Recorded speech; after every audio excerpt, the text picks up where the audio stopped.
Este jueves el Pleno de la Asamblea Nacional conocerá los 2 informes que elaboró la Comisión Multipartidista que investigó a la asambleísta Ana Galarza. Pleno de la Asamblea Nacional posesionará este martes a los nuevos jueces de la Corte Constitucional. Presidenta de la Asamblea Nacional reconoció a la Red Acuerdo contra el Cáncer, organizaciones sociales y voluntariados en su lucha contra el cáncer. Legislativo realizó mesas técnicas para vigilar cumplimiento de leyes sobre drogas y violencia contra la mujer. Los medios legislativos presentan TVL Noticias Emisión Estelar con Belkis Sánchez. Saludos cordiales amigos, sean ustedes bienvenidos a la emisión estelar de TVL Noticias en este lunes 4 de febrero del 2019. Como siempre es un gusto saludar a quienes nos sintonizan a través de la señal de los medios legislativos, Televisión Legislativa del Ecuador, la radio de la Asamblea Nacional y también a quienes nos siguen por internet, por tvl.asambleanacional.gov.es, así como también por Facebook Live. Enseguida las noticias.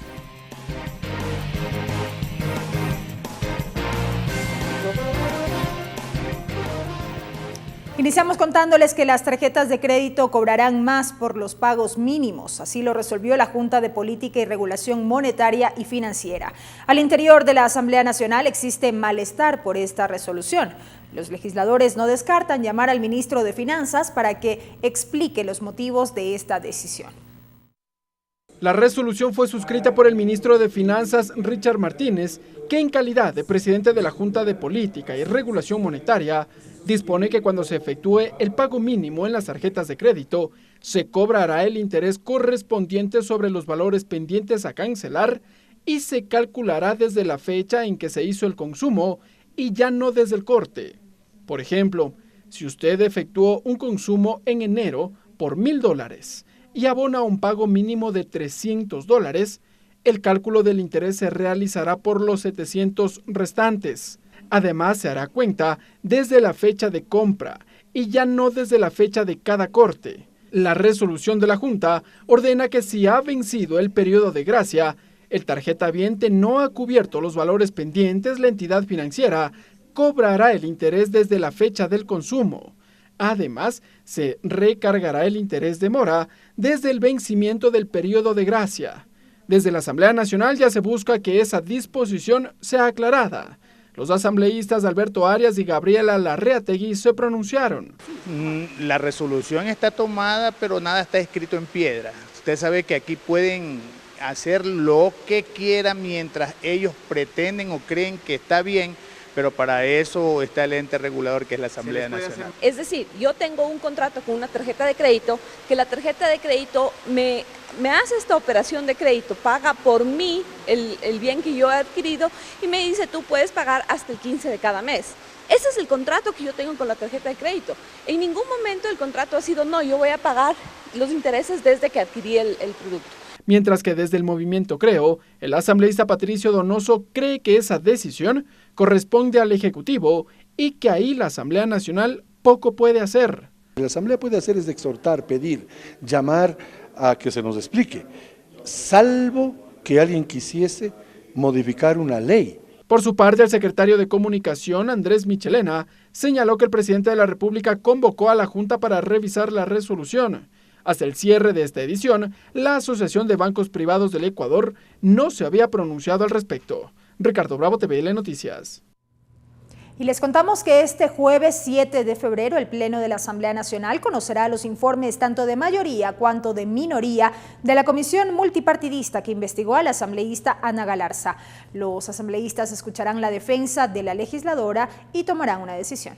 La presidenta de la Asamblea Nacional informó que este jueves se debatirá en el Pleno sobre el caso de la legisladora Ana Galarza. Además, explicó los motivos de la convocatoria para ese día. Yo había comentado que esto se podría tratar el día martes. Lastimosamente, la señora Lourdes Cuesta ha pedido que no lo tratemos de esto. ¿Por qué? Porque ella fue parte de la Comisión Multipartidista y ella se encuentra delicada de salud y pidió que difiramos el tratamiento de este tema hasta después después del 5 de febrero. Entonces, en función de eso fue que retardamos la convocatoria, no por otra razón, sino justamente por eso. Entonces, lo vamos a hacer para el jueves. A partir de esta información, diferentes asambleístas reaccionaron sobre cómo actuarán ese día. Desde el movimiento Alianza País no han tomado una decisión y planean una reunión para saber cómo votarán. No nos hemos reunido todavía, yo tengo entendido que convocaremos para mañana en la mañana a que estén ya todos los asambleístas que vienen de provincia para analizar este tema y ser tratado adecuadamente. Yo creo que nadie tiene patente de corso y aquellos que han cometido infracciones deben de ser sancionados. Elio Peña, asambleísta por Pachacuti, comparte el criterio del bloque de Alianza País y espera para conocer sobre los informes. El bloque al cual me debo, el BIN, vamos a estar atentos. Entre hoy y mañana tendremos una reunión para analizar el informe de mayoría y el informe de minoría, y en base a eso, y tratando de dar una respuesta a la ciudadanía ecuatoriana, tomaremos la mejor decisión, asumiendo la responsabilidad, pero anticipando que no habrá motivo ni razón para hacer espíritu de cuerpo para defender lo indefendible. De parte del bloque de Suma, la asambleísta Gabriela Larreategui dice que su bancada analizará una tercera opción. Incluso hay la posibilidad de hacer una tercera resolución, porque recordemos que las resoluciones que vienen de la comisión no son vinculantes. En ese sentido, nosotros estamos analizando terceras opciones, no la una, no la otra. La presidenta de la Asamblea Nacional no estará presente en la sesión plenaria del jueves, porque cumple con agenda fuera del país. Elizabeth Cabezas viajará a Ginebra en el marco de la 5ª Conferencia Mundial de Oradores del Parlamento. Tatiana Sonnenholzner, TVL Noticias. En el marco de la conmemoración del Día Mundial contra el Cáncer, la presidenta de la Asamblea Nacional, Elizabeth Cabezas, reconoció a 47 organizaciones sociales y voluntarios que forman parte de la Red Nacional Acuerdo contra el Cáncer. En este contexto, la titular del Parlamento anticipó que el segundo debate del proyecto del Código de la Salud será en los próximos días. Todos nos unimos en esta causa, combatir el cáncer. Fue una de las frases expuestas durante el acto de reconocimiento público a la Red Nacional Acuerdo contra el Cáncer, organizaciones sociales y voluntariado. Entre aplausos, cada representante de las organizaciones iban recibiendo este homenaje a su labor desinteresada en favor de las personas con cáncer y sus familiares. Wilson Merino, coordinador Red Nacional Acuerdo contra el Cáncer, agradeció la apertura de la Asamblea para tratar una normativa de iniciativa popular que ahora será parte del proyecto de Código de la Salud. Precisó que ahora todos levantan su voz en favor de este sector no visibilizado. Lograr articular los esfuerzos de tantas organizaciones y tantos voluntarios que salieron a las calles, golpearon puertas, recogieron firmas para promover la igualdad en la asistencia sanitaria. La lucha contra el cáncer contará con un capítulo dentro del proyecto de Código de la Salud. Así lo anunció la presidenta de la Asamblea, Elizabeth Cabezas. Pero creo que el espíritu que motivó este acuerdo contra el cáncer y la lucha que ustedes han emprendido está claramente establecido ya en uno de los libros de este código que será ya puesto en discusión en el transcurso de las próximas semanas. Por su parte, la ministra de Salud, Verónica Espinosa, señaló que la lucha no necesariamente es contra la enfermedad, sino contra los estigmas, la discriminación y los comportamientos indiferentes ante esta patología. Nuestro absoluto compromiso con esta tarea tan grande, tan importante y tan necesaria como es la lucha contra el cáncer, el tratamiento, la prevención. La presidenta de la Asamblea, acompañada de los asambleístas María José Carrión, Ángel Sinmalés y Sebastián Palacios, hicieron la entrega de los reconocimientos a Acuerdo contra el Cáncer, Fundación Ayúdame a Vivir con Cáncer, Corporación Humor y Vida, Liga Deportiva Universitaria de Quito, Club Independiente del Valle, así como a 46 organizaciones más que forman parte de esta labor. Mariela Logroño, TVL Noticias. Entrevista.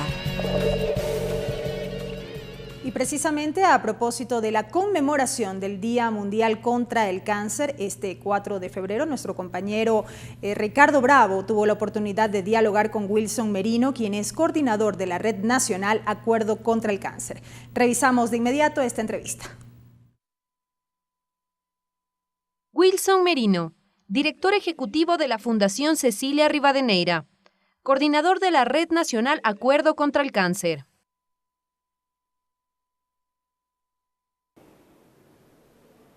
Así es, ¿qué tal? Buenas tardes. Hoy la Asamblea Nacional llevó adelante una serie de eventos para conmemorar el Día Mundial de Lucha contra el Cáncer y vamos a conversar con Wilson Merino, quien es precisamente representante de una de las asociaciones que busca o que promueve varias iniciativas de lucha contra el cáncer. Wilson, buenas tardes, bienvenido a la televisión de la Asamblea Nacional. Cuéntenos cuáles son las actividades que ha desarrollado la Asamblea Nacional y las acciones que ustedes también, como varias organizaciones, promueven para erradicar este mal. Buenas tardes, un saludo a todas las familias que nos están viendo y que lucharon o tendrán que luchar contra esta terrible enfermedad llamada cáncer. Una enfermedad larga, difícil, dolorosa, costosa, pero vencible. Y en este sentido debemos articular los esfuerzos de múltiples actores para ser aún más eficientes para el control del cáncer. Hemos recibido el reconocimiento por ser la primera iniciativa popular normativa en impulsar desde abajo con los ciudadanos un proyecto de ley de lucha contra el cáncer. No fue fácil, fue difícil. Participamos activamente en la Comisión de la Salud en más de 26 sesiones y finalmente hemos logrado incorporar un capítulo entero dentro del Código Orgánico de la Salud que hace referencia a la lucha contra el cáncer, a otorgar mayores derechos a las familias y a los pacientes oncológicos. Recordamos que varias acciones se llevaron adelante, sobre todo cuando se inició este proceso, la recolección de firmas para construir esta iniciativa legal. Acudieron hasta la Asamblea Nacional, fueron recibidos por la Comisión del Derecho a la Salud. ¿Cómo fue la discusión para llevar adelante esta iniciativa legal en su momento que buscaba que sea una sola normativa y ahora la inclusión en el Código de la Salud? Bueno, no fue fácil combinar la democracia participativa con la democracia representativa, implicó todo un desafío. Fuimos perseverantes, tuvimos el respaldo mayoritario de la ciudadanía, cientos de miles de ciudadanos con su firma legitimaron esta iniciativa y estamos muy contentos de que esta iniciativa se haya incorporado dentro del Código Orgánico de la Salud, que hayamos logrado poner en la agenda legislativa la lucha contra el cáncer, en un contexto donde la discusión ha girado más bien alrededor de la confrontación, de la corrupción, de la elección de temas autoridades. Coyunturales sobre todo. Pero en realidad no deberían ser coyunturales, ¿no? La prioridad de este espacio debería ser alrededor de los temas que afectan a todos los ciudadanos y el cáncer es una de ellas. El cáncer es la segunda causa de muerte en nuestro país y si no tomamos acciones inmediatas se va a convertir en la primera para el año 2025. Recuerdo que en el año 2018 uno de los lemas que se tenían de esta campaña era una articulación interinstitucional, que sea el Ejecutivo, el Legislativo y también, ¿por qué no?, las otras funciones del Estado que busquen articular y generar política pública para la lucha contra el cáncer. Ha transcurrido ya un año, ¿cuál es la evaluación que podemos efectuar? Bueno, no solo un año, han transcurrido ya más de 2 años desde que empezamos este recorrido de iniciativa popular normativa. Las fundaciones llevamos décadas al servicio de los pacientes y como tú muy bien dices, una institución, por más buena voluntad que tenga, por sí solo no puede enfrentar al cáncer. La única alternativa real que tenemos es articular los esfuerzos de los actores públicos, sociales, privados y comunitarios. Hemos dado el ejemplo, los líderes sociales nos hemos unido para impulsar esta iniciativa, hemos logrado llegar a la Asamblea Nacional vía democracia directa. ¿Hubo esta articulación, Wilson, entre el Ejecutivo en su momento y la función legislativa, por ejemplo, aquí con la Asamblea Nacional? Bueno, hasta ahora nuestra articulación ha sido con el Legislativo, sobre todo con la Comisión de la Salud, en donde hemos colegislado en materia de salud pública, hemos logrado que el informe a segundo debate se destrabe y finalmente ya se lo entregó al CAL y espero que en las próximas semanas sea ya tratado el Código Orgánico de la Salud que recoge la iniciativa popular normativa. Y hay que escalar hacia la responsabilidad que debe asumir el Ejecutivo, la responsabilidad que tiene la empresa privada y la responsabilidad que tienen los ciudadanos de estar cada vez mejor informados y poder seguir testimoniando más acciones en beneficio de las familias oncológicas. ¿Cuáles son las acciones que se deben llevar adelante para, de alguna u otra forma, llevar adelante este proceso para las familias que tienen algún pariente cercano con esta enfermedad? Bueno, hoy por hoy la pelota está en el lado del legislativo, necesitamos asambleístas valientes que aprueben el Código Orgánico de la Salud, que recojan y que apoyen y que reconozcan la iniciativa popular normativa. El día de hoy estamos dando prueba de ello con este reconocimiento que otorga la Asamblea a través de su presidenta Elizabeth Cabeza, a las organizaciones de la sociedad civil, estamos dando un paso importante. Una vez que el Código Orgánico de la Salud sea aprobado, necesitaremos trabajar articuladamente con el Ejecutivo en la reglamentación del Código Orgánico de la Salud y posteriormente necesitamos, entre organizaciones de la sociedad civil, organizaciones comunitarias y ciudadanos particulares, asumir un compromiso aún mayor para ser más eficientes en el control de esta enfermedad. Entrando de lleno en la iniciativa legal, se proponía, o se propone más bien, la creación de un ente burocrático, si se puede llamar así, que busque la protección o por lo menos que lleve adelante en la protección a las personas que tienen este tipo de enfermedades. ¿Cómo va a desarrollarse este nuevo organismo? Bueno, la Iniciativa Popular Normativa promovía la creación de un sistema nacional de lucha contra el cáncer con la articulación de varios actores. Esto lastimosamente no se aprobó. Lo que se logró aprobar es la participación de 4 representantes de la sociedad civil en el Sistema Nacional de Salud, y este es un gran avance, ¿no? El lograr que la ciudadanía participe activamente en el control social, en la implementación de política pública eficiente para los pacientes, en fin. Hemos logrado en materia de cáncer varios logros. El primero es otorgar a todos los pacientes una condición de discapacidad temporal, lo que les va a permitir ser beneficiados de la ley de discapacidades, una gran conquista. Tarifas de transporte diferenciadas para los pacientes que vienen de zonas rurales, de provincias muy alejadas, con hasta el 50% de descuento, otra gran conquista. Hemos logrado que las madres y padres de niños con cáncer tengan licencias laborales especiales para no quedar en el desempleo. Hemos logrado que se reconozca el voluntariado, más de 500,000 de voluntarios que participan en el sector salud y que son una importante herramienta de complementariedad. Hemos logrado además que existan más recursos para la investigación social, para saber quiénes son los pacientes, dónde viven, cómo viven, articulación entre la Autoridad Nacional Sanitaria, organizaciones de la sociedad civil y los gobiernos autónomos descentralizados para emprender campañas de promoción y prevención, que esta es también una gran conquista, ¿no? Todavía queda mucho por hacer y en este sentido el día de hoy que conmemoramos el Día Mundial del Cáncer Infantil, esperamos que todos los ciudadanos, que todos los ecuatorianos afirmen su compromiso para el control del cáncer. Muy bien. Gracias, Wilson Merino, por estar con nosotros aquí en la televisión de la Asamblea Nacional. Un gusto entonces. Hoy recordamos o conmemoramos el Día Mundial de Lucha contra el Cáncer y varias de las acciones que ha llevado adelante la Asamblea Nacional respecto al diálogo que en su momento desarrolló tanto la Comisión del Derecho a la Salud de la Asamblea Nacional, incorporando esta iniciativa ciudadana y bueno, posteriormente lo que ha sido este reconocimiento por parte del Legislativo. Es la información que nosotros generamos hasta esta hora. Nosotros seguimos con más detalles.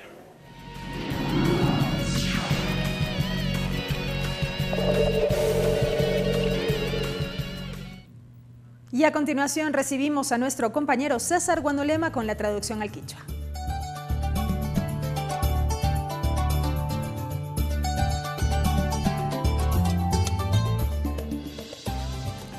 Miga chihuaychi gayukuna yukunchi ñami kasna kay chishi wishay kunawan kikinpa wasiman chamukunchik Machi Belki Sánchez alli chishi wishay kunawan kaypi kallarinchik. Reacciones cobro tarjetas. Kasna kay puncha kuna ima mi kay hatun kay imagina ya kay Junta de Políticas y Regulación Monetaria y Financiera tandanaku ima manta shugiyarinakushka kilka mancha yashka kuna. Paykuna ka kay tarjetas de crédito hatun iñik fanga imata kasna kulkita yoxichishka kajpi randishka kajpi imaka ashtawan kasna manukulki kuna imata mira chinapagmi yuyaypaktarishka kuna. Kay hatun yuyaypaktarishka kilka manta imaka kay hatun mamayakta tandanaku iwasi uku imapimi apukuna ñarri manakushpa katikunkuna mana allichu rikurin shinaka kay ministro de Finanzas runa imata kayman kayachinamikan kaypi imashina kay paktakushkata willachun rikuchun nishpami kaypi riksichirkakuna. Reacciones pleno jueves, shinallati kay kulka killa ima pagmi kasna mamayakta tandanakuy ukupi ñakayachishka kan tukuy apujkunata. Shina kay hatun rimanakuy ima pika imashina kay Ana Galarza. Apu, llankashkata taripak mingarishka pirurashka kilka imatami willachinga. Ishki kilka mitian ningmi, chaytami kasna kay mamayakta tandanakuypi tukuy apukuna riksishpa kaypi arininga kuna mananinga kuna pash. Conmemoración lucha cáncer. Shinayati kai mamayakta tandanaco yuku y mamangmicha amorca cuna kai cáncer ancha unguita chari yanka runa cuna. Chaimanta mica y mamayakta tandanaco y tapucha Elizabeth Cabezas apugimaka chuscuchunca canchis tandanaco y cuna. Kashnaka yanapa y pillankashkamanta shukamari yuyarinaku y mata chayachirka. Shinayati kai pika kashna astawan yankaikuna tañaupan mankatishun nishpami kai pika y tandanaku y tapusha runakuna pish rimarirka kuna. Hasta aquí la interpretación en el quichua.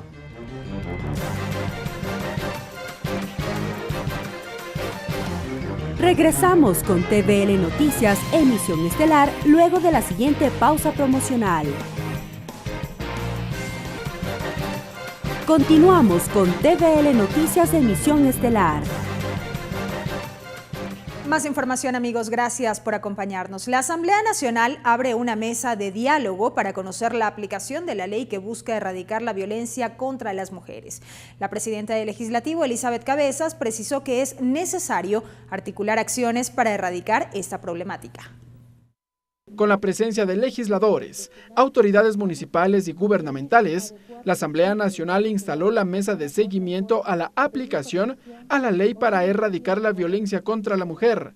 La presidenta del Legislativo, Elizabeth Cabezas, destacó esta iniciativa y señaló todas las instituciones del Estado que deben articular acciones. Pero sí decirles que la Asamblea Nacional no puede ser no puede ignorar y no puede ser simplemente un invitado de piedra en esta suerte de situación que se viene generando. Sostuvo que la violencia contra la mujer es un problema que involucra a las áreas de salud y educación. Creo que aquí no solamente es un tema de mujeres, aquí es un tema de todos los ecuatorianos, de hombres, de mujeres. Por su parte, la presidenta del Patronato Municipal San José, María Fernanda Pacheco, presentó cifras relacionadas con la violencia contra la mujer. Dijo que el 91% de la población femenina de la capital ha experimentado alguna vez algún tipo de violencia. La brecha es de 34.5%. Por supuesto, hay muchísimo más por hacer. Mientras que el secretario de Derechos Humanos, Ernesto Pazmiño, expuso el plan que desarrolla este organismo para hacerle frente a la violencia contra la mujer. ¿No será que todavía vivimos una sociedad machista y patriarcal cuando estamos tantos años en el Ecuador todavía discutiendo, por Dios, si es que vamos a despenalizar, vamos a despenalizar el aborto cuando las niñas son violadas? Todavía estamos discutiendo acá.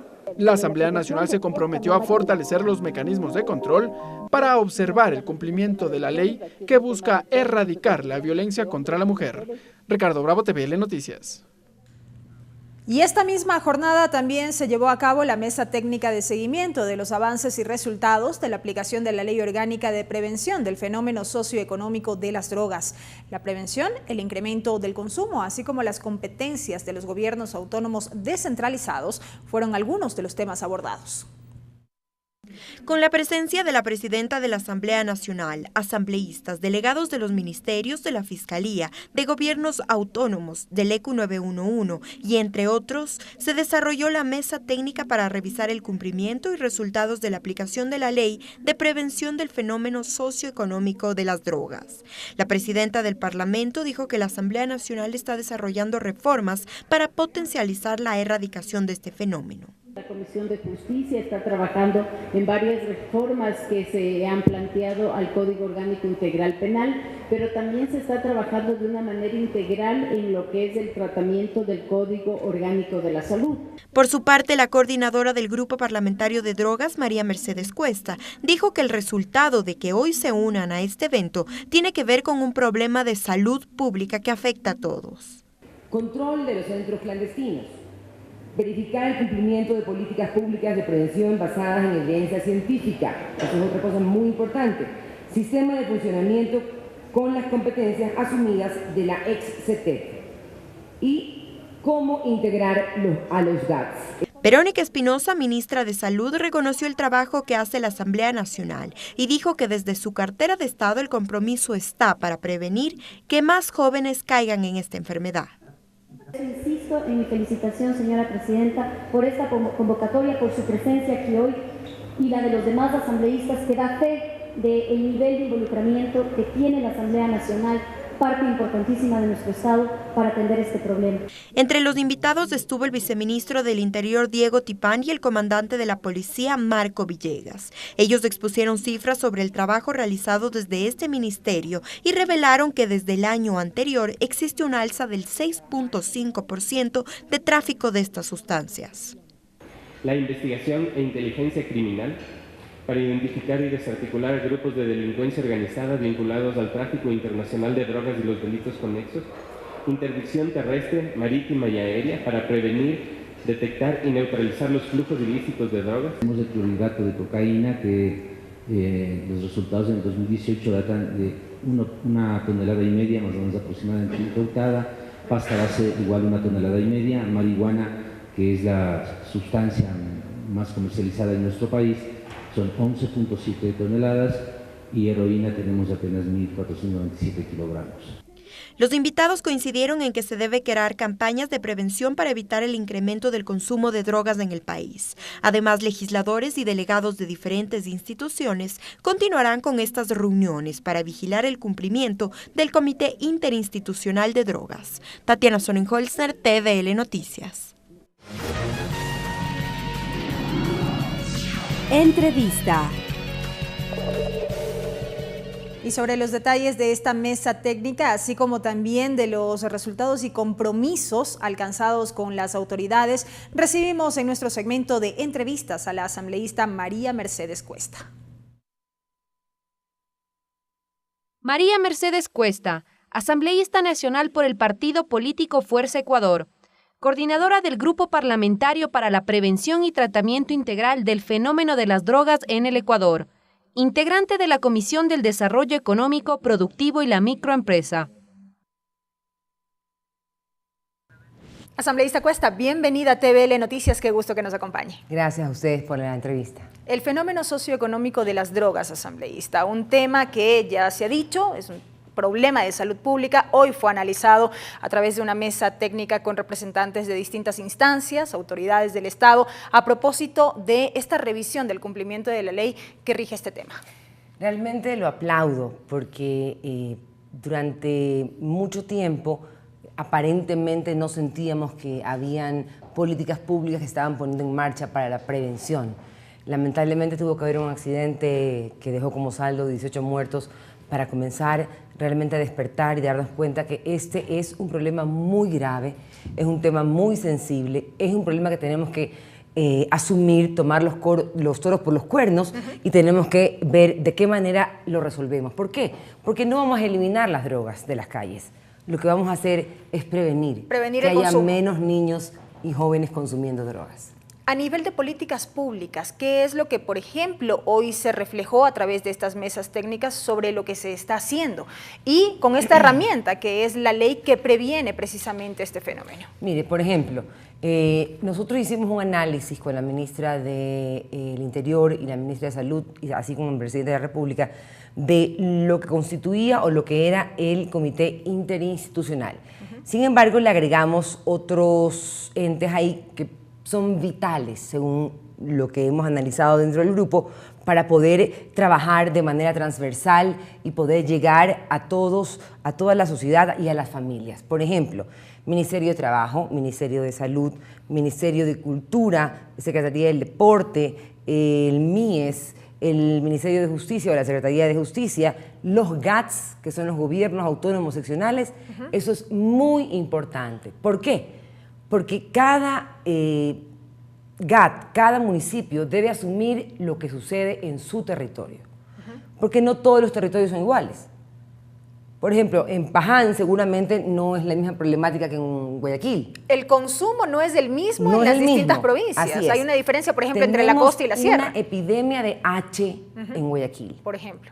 Terrible. Es una droga altamente adictiva que tiene un promedio de vida de los consumidores de aproximadamente 5 años. Entonces hay que tomar el toro por los cuernos y hay que comenzar a construir y hacer políticas públicas y a detener a estos microtraficantes que aprovecharon o se aprovecharon de la mala comunicación, diría yo, de la perversa comunicación que se le dio a unos umbrales. La gente habla y dice, deroguen la tabla de consumo de drogas. No existe. En la ley de drogas no existe. Usted no puede portar drogas y usted no puede consumir drogas en la vía pública. Sin embargo, los umbrales servían como una herramienta judicial para diferenciar a los consumidores de los microtraficantes. Y para los operadores de justicia poder aplicar las respectivas sanciones. Lamentablemente, sin políticas públicas, sin protocolos, esto se salió de las manos. Sin ordenanzas municipales, se salió de las manos. ¿Por qué? Porque no existe un protocolo. Por ejemplo, usted ve a un consumidor en la calle, 10 de la mañana, consumiendo marihuana o H o lo que sea, y el policía le dice, deténgalo. No puedo. ¿Por qué? Porque no lo puedo encarcelar. Entonces, todo eso estamos trabajando. En reformar el artículo 220 del COIP. La semana pasada presentamos un proyecto de ley reformatorio al COTAT, en donde prohibimos, o pedimos que se prohíba el uso de sustancias ilícitas en los lugares sensibles. ¿Qué significa esto? Que debemos recuperar los espacios para nuestros niños, recuperar los parques, recuperar las escuelas. No puede ser que en las escuelas ahora tengamos temor que nuestro hijo salga a tomarse un helado, porque puede ser que el heladero sea un microtraficante. Entonces, igual en los parques. No salgas al parque porque de noche es terrible, te roban, están consumiendo. Debemos recuperar esos espacios y creo que debemos hacer algunas reformas en algunas leyes. Pero a ver, asambleísta, esta es una realidad que si bien es latente hoy en día, es del diario vivir, no es reciente. Hablamos de tenemos que hacer, tenemos que implementar políticas públicas, se debe actuar, pero ¿qué se está haciendo en este momento? ¿Cuáles son los resultados respecto de las acciones que se han ejecutado? Los resultados han sido pocos y eso lo reconoció la ministra dijo que habían ellos asumido las competencias de la EXETET, igual la ministra del Ministerio del Interior, pero en también realidad pasa por un tema de recursos. Yo recuerdo la intervención de la ministra en el Pleno días atrás y hablaba de la falta de recursos. Y eso es una realidad. Mire usted las cifras, son espeluznantes. El gobierno del Ecuador en el año 2015 gastó 183 millones de dólares en operativos para capturar a los micro y narcotraficantes. De esos, un porcentaje muy bajo entró a la cárcel, es decir, fueron judicializados. El resto están en las calles. Versus 12 millones de dólares en prevención. ¿Qué nos cuesta más? ¿La lucha contra el narcotráfico o nos cuesta más prevenir, enseñarle a nuestros niños en la malla curricular desde el colegio, desde el kinder, en la universidad, darles empleo, darles trabajo, darles educación, brindarles espacios de diversión sana, donde ellos puedan llegar... Apoyar los emprendimientos, por supuesto, donde ellos puedan llegar del colegio y practicar vóley, fútbol, indoor, natación, los que no son deportistas, arte, cultura, música, etc. Hay que realmente trabajar para salvar a nuestros niños de las drogas, porque las drogas no las vamos a eliminar. No vamos a seguir luchando contra ellas, vamos a prevenir. Ahora bien, asambleísta, iniciábamos esa entrevista, usted manifestaba que nos vemos abocados un poco a debatir estos temas con mucha más intensidad, si se quiere, a partir de este hecho que se produjo días atrás en Guayaquil, el incendio en un centro clandestino, otros dicen mal llamado, de rehabilitación por las condiciones. Claro, así es. Por las condiciones en las que estaban los pacientes en ese lugar. Sobre eso también hay una amplia discusión respecto de los permisos de funcionamiento, de la existencia precisamente de estos centros que en muchos de los casos atentan contra la vida de las personas que allí acuden. Estos centros van a existir en tanto y en cuanto la ciudadanía tenga la demanda de.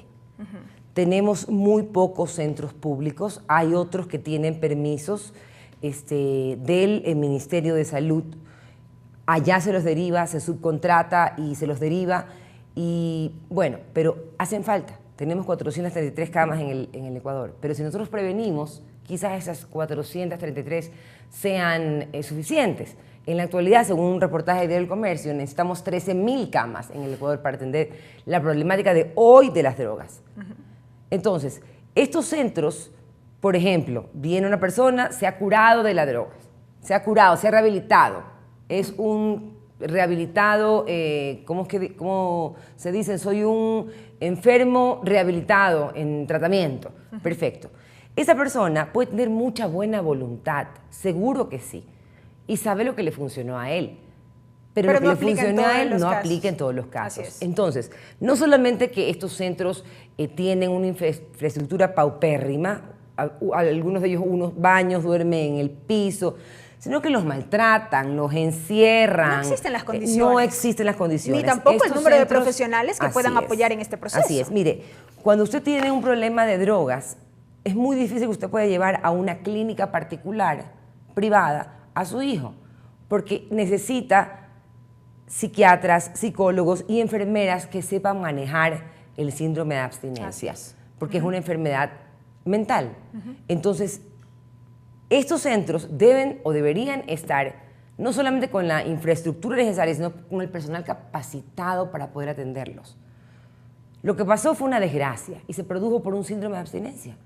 Un chico que llegó, lo encerraron, prendió un colchón y lamentablemente murieron 18 personas. Y sobre eso, el compromiso por parte de las autoridades para hacer el seguimiento respectivo sobre la existencia de estos centros. Sí, y qué bueno, quiero saludarlo porque le pedimos una reunión al presidente de la República, el presidente de inmediato accedió, nos reunimos tanto la ministra de Salud, la ministra del Interior y yo, y llegamos a este acuerdo, ¿no? Para todos juntos. El Ejecutivo, el Legislativo y la sociedad civil, porque, ojo, es muy importante que la sociedad civil esté involucrada en esto, porque si no, no hay manera de hacerlo. Esto no es solamente una cuestión del Estado, sino de las familias, de la sociedad civil. Estemos integrados y trabajemos transversalmente y sobre todo tengamos protocolos de trabajo. ¿Qué hacer? ¿A dónde voy si yo creo que mi hijo tiene un consumo problemático de drogas? ¿Qué hago? ¿Cuál es el primer paso? Correcto. Asambleísta Cuesta, usted desde el Grupo Parlamentario para la Prevención y el Tratamiento del Fenómeno Socioeconómico de las Drogas vienen haciendo precisamente un trabajo importante en la medida en que en todo este tiempo han escuchado una serie de actores sociales, representantes de fundaciones y demás. ¿Qué es lo que hasta el momento como balance deja el trabajo de este grupo parlamentario y cuáles son las acciones que a partir de lo que han podido recibir se pretenden ejecutar? Mire, el grupo parlamentario tiene un año aproximadamente de creado. Hemos recibido hasta el momento 3 talleres con expertos internacionales de ONGs, de ONU Drogas, que también nos ha ayudado y han sido tremendamente positivos para cada uno de nosotros que quizás tenía una visión errada de este fenómeno que tiene tantas aristas. Por eso se llama socioeconómico, porque también hay una parte económica, esto genera dinero. Entonces, hemos tenido a chilenos, mexicanos, suecos, ahora va a venir una polaca que es experta en drogas, el 25 de febrero estará aquí en el Ecuador, vamos a hacer un programa con ella junto con los pescadores de Santa Rosa para que alejarlos del transporte de drogas, porque es mucho más rentable hacerse lanchero y traer droga que traer peces. Entonces, bueno, esos son fondos que vienen de fuera, pero en todo caso, creo que en estos años hemos aprendido muchísimo, hemos aprendido desde lo que parecería que no es importante, que es la terminología. Ya no se habla de lucha contra las drogas, no, se habla de tratamiento, se habla de prevención. Porque la lucha contra las drogas le ha costado más muertos al mundo que la adicción en sí. Yo le preguntaba a usted qué podría salir del trabajo como tal de este grupo y a propósito también de esta mesa técnica que se desarrolló esta jornada, de pronto ¿se ha analizado ya eventuales reformas a la ley que previene este fenómeno? Nosotros hemos presentado varias reformas tanto al COIP como al COTAT. Para ¿Y a la ley puntual a propósito de la vigilancia de su cumplimiento? De la ley para la prevención de las drogas. Es que tiene que vigilarse. Correcto. Y para eso se debe crear un observatorio de la sociedad civil, que ya, gracias a Dios, se está creando y en marzo esperemos tenerlo ya, para que se haga una vigilancia y un seguimiento. Por ejemplo, el CENESID, tuvimos una reunión con ellos. En la ley dice que el CENESID, obligatoriamente, todas las universidades deben tener en su malla curricular una materia dedicada a prevención de drogas. Cuando los invitamos y les preguntamos, nos dijeron, no lo podemos hacer porque debemos respetar las autonomías de las universidades. Entonces nosotros sacamos el papelito y la ley, le dijimos, aquí está, aquí dice en la ley, usted no tiene que respetar nada porque no estoy respetando la autonomía. Usted lo que tiene que hacer es cumplir con la ley. Y desde ahí ellos han comenzado a trabajar justamente en eso.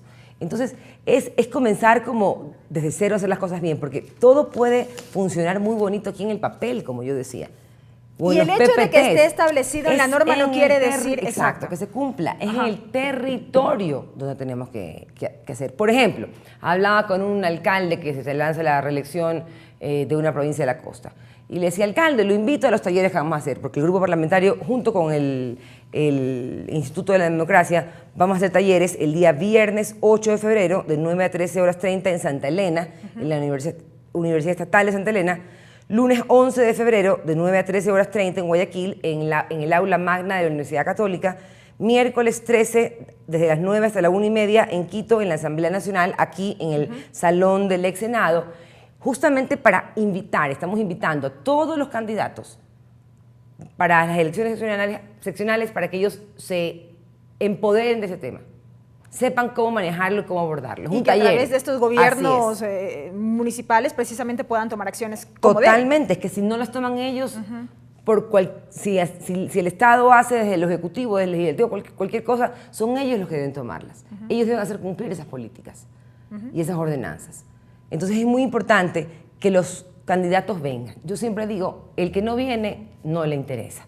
En todo caso, los esperamos y creo que el grupo tiene muchas expectativas, porque si logramos justamente transmitirle esto a los candidatos y lograr que trabajemos todos juntos como sociedad, en vez de quejarnos, sino trabajar todos juntos como sociedad en esta problemática, en enfrentarla y tratar de salvar a nuestros chicos de las garras de las drogas, creo que va a ser muy importante. Asambleísta Cuesta, muchísimas gracias por habernos acompañado con este mensaje y esta información a propósito de esta reunión que se mantuvo esta jornada en la Asamblea Nacional, la instalación de esta mesa técnica para vigilar el cumplimiento de la ley que busca prevenir precisamente el fenómeno socioeconómico de las drogas.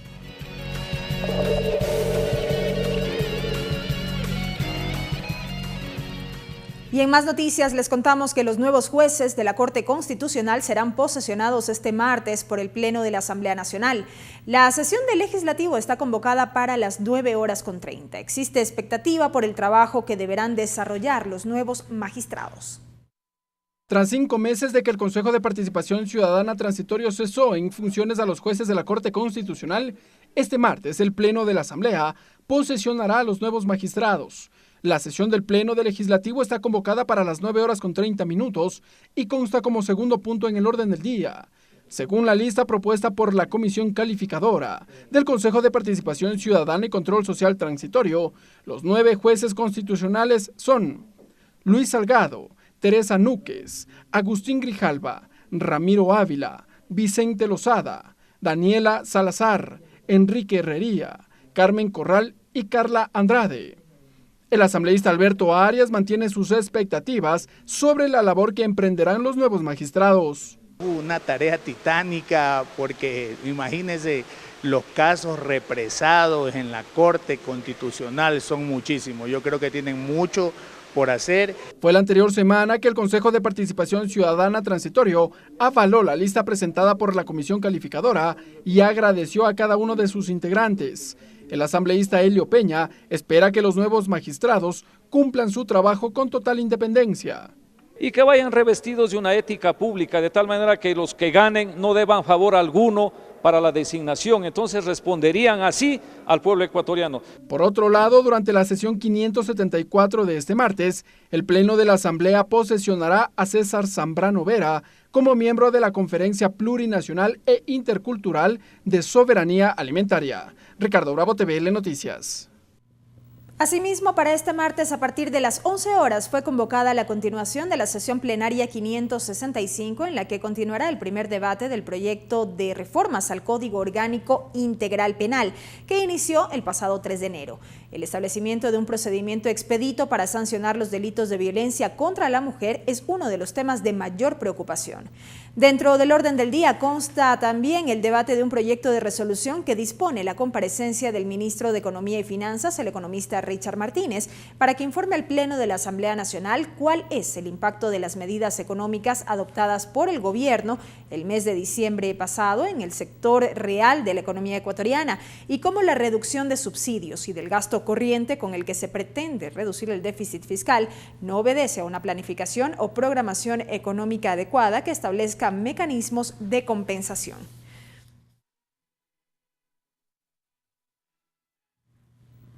Y ahora les contamos que este lunes la Comisión de Relaciones Internacionales de la Asamblea cierra el ciclo de comparecencias en el marco del cumplimiento de la resolución sobre las acciones e inacciones en el caso de Diana R., víctima de femicidio en Ibarra.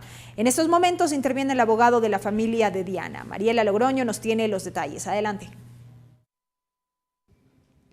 Así es, gracias. Nuevos datos fueron revelados al interior de la Comisión de Relaciones Internacionales en este ciclo de comparecencias para conocer las acciones e inacciones dentro del caso del asesinato, del femicidio de Diana R. Marlon Jacome, abogado de la familia de Diana, señaló que durante la versión del victimario de la pareja de Diana dio varios detalles, entre los que figuran que durante 2 ocasiones ocultó el cuchillo. Una de ellas le pidió a Diana que se alejara del sitio y que se vaya a casa. La segunda para comprarle una botella de agua. En estas 2 ocasiones, ninguno de los 23 policías que se encontraban en este cordón policial insistió o tal vez negoció que suelten a la víctima. Según el victimario, un fiscal de flagrancia empezó a realizar esta verbalización. El único que se acercó, pues la Policía Nacional, al contrario, solo lo habría atemorizado. Escuchemos la versión del abogado. Según dice él en su versión, fue trasladarse en dirección a la casa y se sintió de alguna manera atemorizado por las expresiones y por la manera de manejar esta crisis por parte de la policía. Y lo que más nos llamó la atención cuando en uno de los videos que sí constan en redes sociales, se ve a la víctima teniendo en sus manos una botella de agua, que al inicio del evento no la tenía. Y me preguntarán, ¿y esto por qué? Sepan ustedes, señores asambleístas, señora presidenta, que el victimario por segunda ocasión guardó el cuchillo en su espalda para comprar una botella de agua, puesto que su víctima le estaba pidiendo. Un siguiente dato también del abogado es que los policías que se encontraban en esta zona no contaban con municiones y también no estaban completamente capacitados para actuar frente a este hecho. Tenemos información que seguramente las armas con las que contaban los uniformados ese día, ninguna tenía municiones, no estaban cargadas.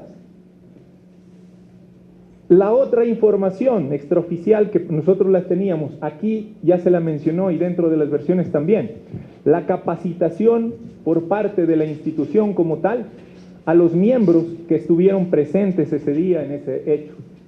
La defensa técnica de la familia dijo que se respeta la decisión de que sea considerado un delito de femicidio, pero que ellos van a insistir que pueda, en este caso, tipificarse por un crimen de Estado. Para nosotros, el crimen cometido en contra de Diana Carolina en la ciudad de Ibarra debe ser catalogado por las autoridades como un crimen de Estado. En representación de la familia de Diana habló Mauricio Castro, tío político, quien hizo varios cuestionamientos, solicitó que se haga justicia y que la Asamblea Nacional dé seguimiento a este caso, a un caso que enluta a un país. A lo cual el Estado, bajo ningún concepto se ha hecho presente, bajo ningún concepto ha golpeado las puertas de nuestras casas o de nuestra casa y han dicho, ¿cuántos hijos quedan en la orfandad? ¿Sí? ¿Están estudiando los niños? ¿Tienen algo que comer? ¿La madre era el sustento, no era el sustento? ¿Tienen algo que comer los hijos? Se prevé también la presencia del abogado de los policías. De esta forma se cerraría el ciclo de comparecencias. La Comisión de Relaciones Internacionales va a analizar cada una de estas observaciones y planteamientos para la elaboración de un informe final con conclusiones y recomendaciones que sería analizado en el Pleno de la legislatura. Es la información que se genera hasta este momento en la Comisión de Relaciones Internacionales, cuando a semana seguida han recibido a comparecencias, esto en el caso de una resolución para conocer las acciones e inacciones en el caso de Diana R., que fue asesinada por su pareja en Ibarra. Gracias a Mariela Logroño por ese reporte y en tanto la Comisión de Educación escuchó a la presidenta del Consejo de Educación Superior, Catalina Vélez, quien informó sobre la situación de la Universidad de Guayaquil tras su intervención. Nuestra compañera Tatiana Sonnenholzner está en esta mesa legislativa y nos amplía esta información. Adelante, Tatiana, buenas tardes. Gracias, buenas tardes. Esta tarde la Comisión de Educación recibió a Catalina Vélez, ella es presidenta del Consejo de Educación Superior, a fin de que exponga la situación de la Universidad de Guayaquil después de que fue intervenida. Ella empezó su relato con la contextualización del problema y por qué se tomó esta decisión. Escuchemos qué dijo. Este segundo proceso de intervención, como mencionado hace un momento, se presenta a raíz de que hay una especie de bicefalía, llamémoslo entre comillas, en esta institución, porque entre dos, digamos, funcionarios que intentaban detentar el cargo de rector, en un caso subrogante y en el otro caso encargado. La presidenta del Consejo de Educación Superior también mencionó cuáles son las obligaciones pendientes que todavía mantiene la Universidad de Guayaquil. Veamos algunas de estas. $2.661.120 por consumo de teléfono con la Corporación Nacional de Telecomunicaciones, 5.143.659 por contratos de obras pendientes en los procesos de construcción y remodelación por problemas en la contratación. Catalina Vélez también dijo que no solo la Universidad de Guayaquil ha sido intervenida, sino también otras universidades ya que incumplen con sus obligaciones y con sus funciones. La Universidad Técnica Luis Vargas Torres, cuya intervención inició el 28 de noviembre del 2013, se realizaron 4 prórrogas y la intervención terminó el 31 de julio del 2017. La Universidad Laica Eloy Alfaro de Manabí, cuya intervención inició en mayo del 2015 y concluye en febrero del 2016 con 2 prórrogas. En estos momentos continúa la sesión de la Comisión de Educación. Tienen previsto escuchar a Adrián Bonillas, secretario de CENESID, quien expondrá sobre los cupos de la modalidad en línea de la educación superior. Además, al rector de la Universidad Yachay para que exponga la situación de esta universidad. Y finalmente pondrán en conocimiento el proyecto de ley para la alimentación escolar. Esta será alguno de los temas que tratarán en la Comisión de Educación. Nosotros les mantendremos informados en las próximas emisiones de noticias. Que tengan una buena tarde. Gracias a Tatiana por ese informe. Y el proyecto de reformas a la Ley de Transporte Terrestre, Tránsito y Seguridad Vial que busca legalizar las plataformas móviles de iniciativa del alcalde Mauricio Rodas y que fue entregado a la Asamblea Nacional la semana última, generó reacciones desde la Federación de Taxistas del Ecuador. Jorge Calderón, presidente de Fedetaxis, calificó como ilegal la propuesta del burgomaestre. Además, destacó que las personas que conducen a través de estas plataformas no cuentan con licencia ni capacitación, generándose un riesgo para quienes acceden al servicio. Hoy hubo una reunión con la presidenta de la Asamblea Nacional. Nosotros contamos con un aplicativo de tecnología mejor que las transnacionales de hijos de ecuatorianos. Los aplicativos transnacionales no tienen título habilitante de operación como lo señala la Constitución, la Ley de Tránsito, la Ley de Economía, el Código Orgánico Integral Penal. Son aplicativos que lo tienen en la nube y dan el servicio del traslado de personas en autos particulares que no cuentan con un título habilitante y un permiso de operación. Todo lo que producen en el Ecuador se llevan del país. En cambio que los señores taxistas, aquí vivimos, aquí educamos a nuestros hijos, aquí pagamos los impuestos y aquí nos vamos a morir. No le tenemos miedo a la competitividad porque ya lo creamos, tenemos un aplicativo de magníficas condiciones tecnológicas. El aplicativo Fedetaxis APP está funcionando en todo el Ecuador, en las ciudades de Cuenca con 200.000 carreras, en Riobamba con 130.000 carreras. Estamos también ya trabajando en la ciudad de Quito, en Guayaquil y en el resto de ciudades del Ecuador.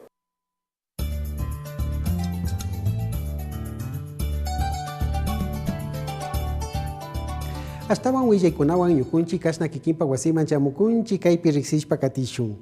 Sesión pleno 574, Shinayati Kashnakay Punja Kunakai Wangra Punja Imapagmika y Mama Yakta Tandanako Yukupi Ñaka Yachishka Tukui Apukuna Tashu Hatun Rimanaku Iman.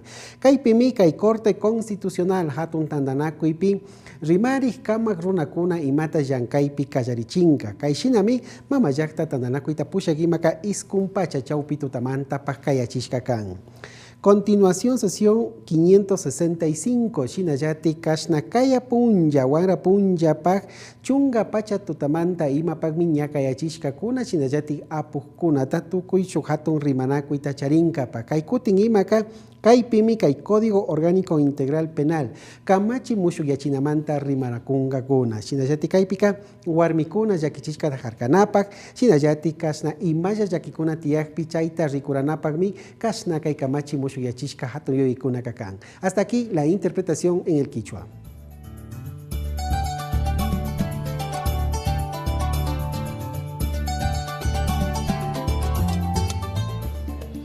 Este lunes a las 12 horas con 45 minutos se registró un sismo de 5.9 grados en la escala de Richter. El Instituto Geofísico de la Escuela Politécnica Nacional confirmó la magnitud y precisó que el epicentro del movimiento sísmico fue localizado a 32 kilómetros de General Villamil Playas en la provincia de Guayas. El temblor se sintió en Quito, Portoviejo, Manta, Quevedo, Santo Domingo, Cuenca, Salinas y otras localidades de la sierra y la costa. No se reportaron víctimas ni tampoco daños materiales por este movimiento telúrico.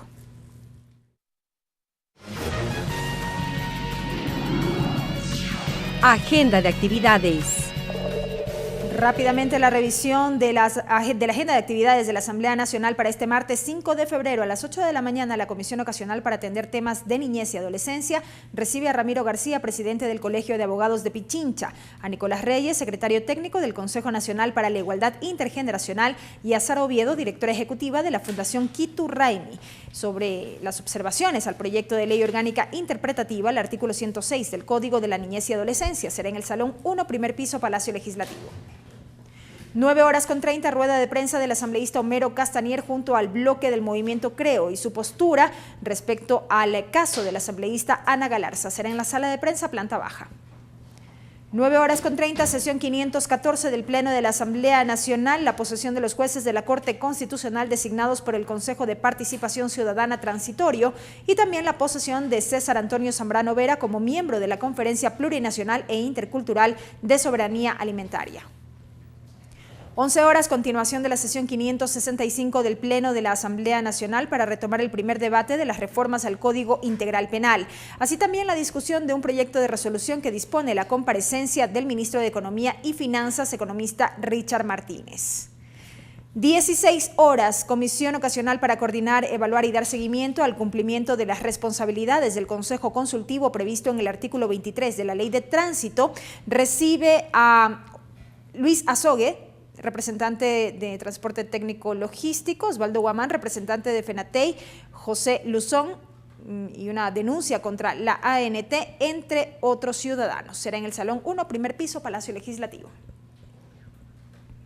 Concluye así la emisión estelar de TVL Noticias. Gracias por haber estado con nosotros. Una buena noche.